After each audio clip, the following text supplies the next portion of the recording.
All right, so these are our part one notes for solving one-step equations. So I want you to open up your notebook to your next clean page. I would like on the left-hand side of your notebook, so on this side, to title this one-step equations. On this side, we are going to write our steps for solving one-step equations. Now, I notice some of you might be seeming a little bit silly to have steps to one-step equations, but if we really solidify these steps now, it will make the much more difficult problems that much easier. So, let's talk about before one-step equations. Let's talk about keeping things balanced. Now, if we want to balance an equation, if we want to keep things balanced, that means we want to keep things on two sides of something the same. To show you what this looks like, we have a scale here. Now, if this were a moving scale, this side would be dramatically heavier because it has more blocks. Well, if we want to balance it out, meaning make it equal or level, how many more boxes would we have to add to the right to get there? Hopefully you see that we have 1, 2, 3, 4, 5, 6, 7 on this side. And we have 1, 2, 3, 4, 5, 6, 7, 8, 9, 10 on this side.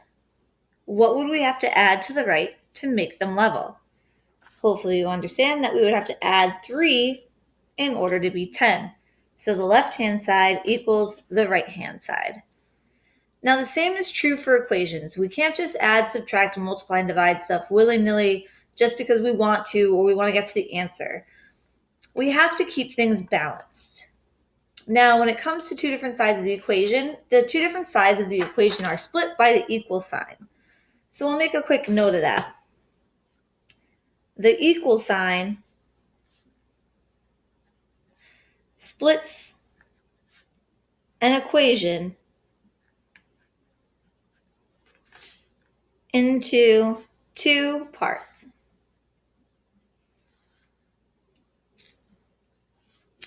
Now, we're going to simultaneously practice while we learn. So, the steps to solve an equation. Title this Steps to Solving a One-Step Equation. Step 1. We're going to put a circle around a variable term. So we're going to put circle the variable term. Let's take a look at our foldable to see what this means. So here we have our solving one-step equations foldable, as you can see there. We're not going to do the whole thing right now. We're just going to do a little part of it. I want you to open your addition subtraction flap so that we are looking together at this first example, n plus 3 equals negative 7. Circle the variable term. The variable here is n. The variable term includes n and the coefficient, which is invisible here, of 1. Now, step 2. You're going to separate the equation, whoops, forgot my E, into two parts. All that means is we're splitting it down to equal sign. So you're going to put a line down to equal sign. We'll put that in parentheses. Put a line through equal sign. All right. Now, our ultimate goal in solving equations is to figure out what the variable equals, or mathematically isolate the variable. Isolate means to be alone, by itself, with nothing else with it except for the n.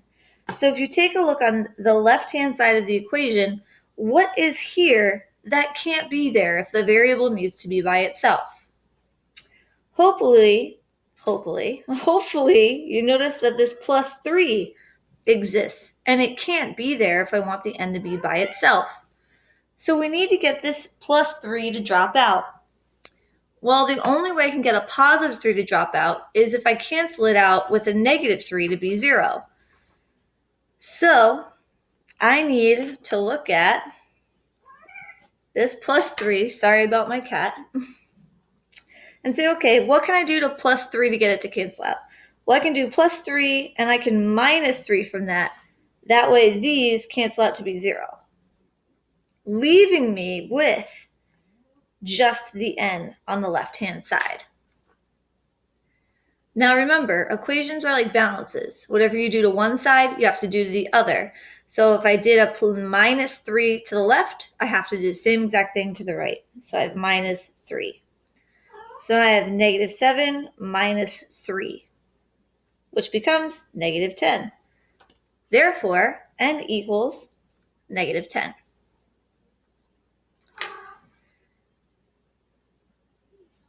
I forgot to write down step number 3. My bad, guys. I apologize. Step number 3. We're going to use opposite operations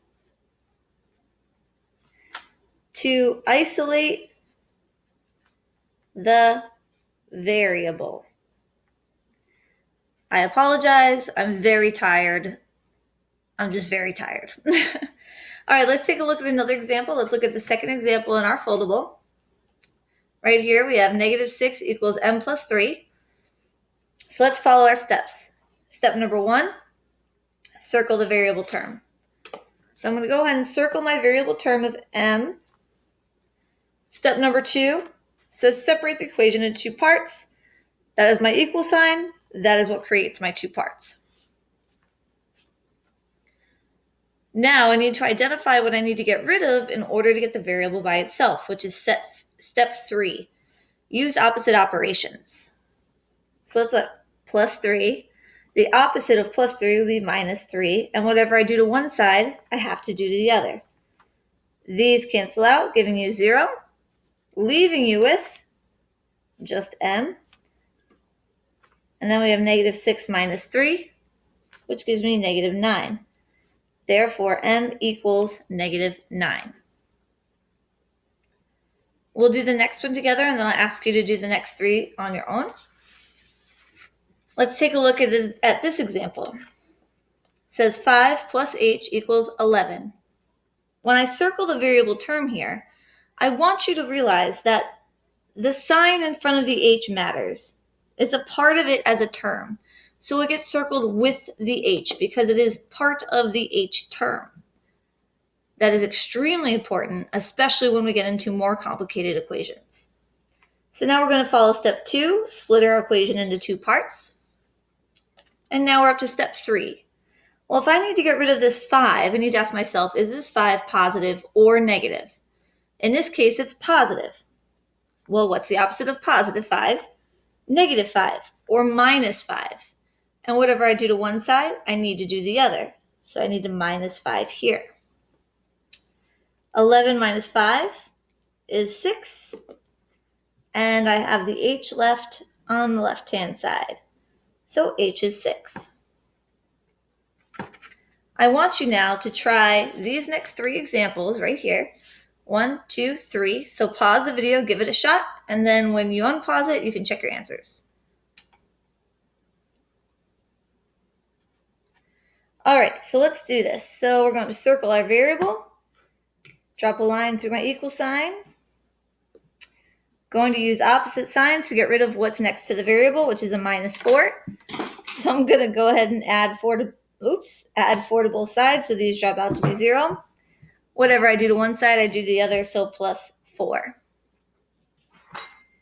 3 plus 4 is 7, and all I have left on left-hand side is y equals 7. Secondly, going to again circle my variable term, which is the plus k. Hold on one sec. And now I'm going to split my equation down the center.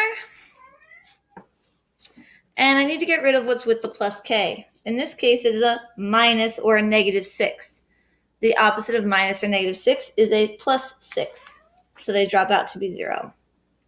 Whatever I do to one side, I do to the other. So I have plus 6 13 plus 6. Oh, Amber.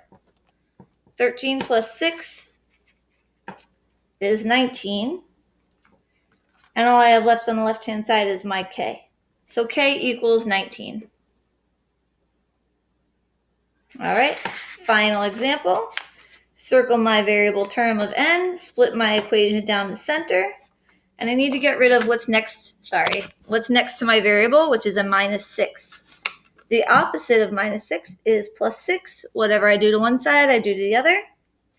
And these cancel out to be 0, leaving you with n equals negative 6 plus 1. Plus 6. Negative 7 plus 6. I apologize. I told you I'm very tired. Is negative 1. Now, this is how you add and subtract. There will also be other videos in your Google Classroom if you need a different type of explanation. I do think that you should really get used to this format because it is extremely useful in getting to more complicated equations. Just to wrap it up, we're going to talk about just multiplication. But the beautiful thing is it follows the same exact steps. So for step 1, we're going to circle our x. Step 2, split our equation down the middle. Step 3, use opposite operations. Well, what operation is being shown here? Remember, when a number is next to a variable, it's implied multiplication. The opposite of multiplication is division. So I'm going to go ahead and divide both sides by my entire coefficient, which is negative 2. So divided by negative 2, whatever I do to one side, I do to the other. Divided by negative 2. These two cancel out, leaving you with the x equals 6 divided by negative 2 is indeed negative 3. Amber. Sorry, my cat's chewing all the paper. Okay, let's try this one. If you're feeling confident, you can pause the video and try it yourself. If you're not, just follow along with me. No big deal. We're going to circle our variable, drop our line through the equal sign, use opposite operations.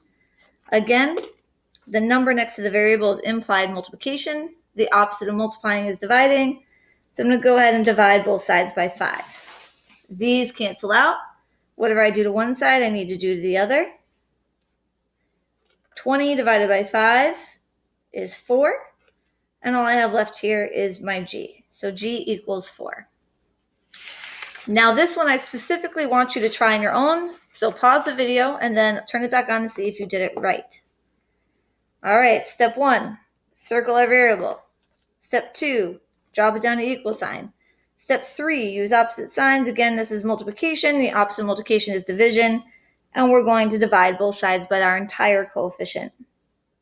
So divided by negative 8, divided by negative 8. 64 divided by negative 8 is negative 8. You can check in your calculators. Equals, all I have left here is my r. All right, ladies and gents, that's addition, subtraction, and multiplication of one-step equations. Next class, we'll talk about division, word problems, and what do we do if there's a fractional coefficient. If you have any questions, please reference Google Classroom because there will be additional videos, or you can ask myself, Mr. Cohen. You can go to any extra help. Please make sure when you're done with these notes, your notebook looks like this. It has these notes on this side, foldable on this side.